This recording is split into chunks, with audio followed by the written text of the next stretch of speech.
Sekarang kalau kita lihat dari pemilih-pemilih ya, segala macam yang itu. Kira-kira peluang untuk orang pilih Amin gede nggak sih, Mas Gredi? Gede sih, karena kan Amin tuh gagasannya anak muda banget ya. Gitu. Jadi kalau mau lihat lebih dalam, apalagi Pak Anies juga udah keliling kemana-mana bikin acara Desak Anies juga kan.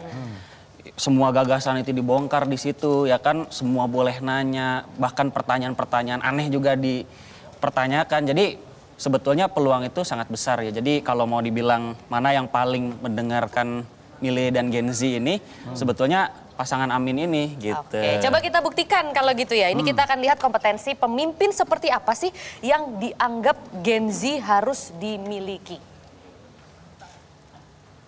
Kompetensi utama calon pemimpin di mata anak muda itu ada jujur dan tidak korupsi, itu 31%.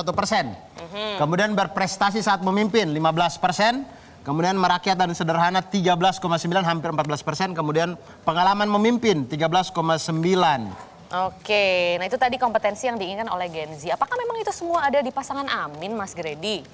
Ya, jadi sebetulnya gini, saya mau cerita soal Gen Z-nya ya. Jadi kan Gen Z ini kan populasinya besar ya, milenial dan Gen Z ini besar. Tapi ada satu hal yang orang tuh jarang tahu, bahwa sebetulnya masalahnya Gen Z sekarang itu jauh lebih berat dibandingkan dengan generasi sebelumnya. Gitu. Contohnya. Ada surveinya. Jadi survei IDN Research Institute itu baru-baru ini 2023 itu top one priorities issue yang paling dikhawatirkan oleh Gen Z itu justru masalah ketimpangan sosial.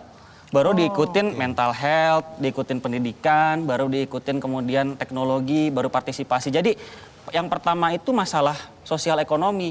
Ini wajar banget. Kenapa? Karena mungkin kalau yang kebanyakan orang lihat itu Gen Z itu ya yang ada di media sosial ya, yang hahi dan segala macam. Mostly Gen Z itu rata-rata pendapatan mereka itu 2,5 juta, kurang dari 2,5 juta. Mostly Gen Z. Itu hasil surveinya seperti itu. Jadi sebetulnya makanya kemudian mereka wajar kalau mereka betul melihat sekali. Makanya pendekatannya itu harus gagasan. Makanya ini kan situasi yang berubah, masalah hidup makin berat. Makanya perubahan itu jadi matters.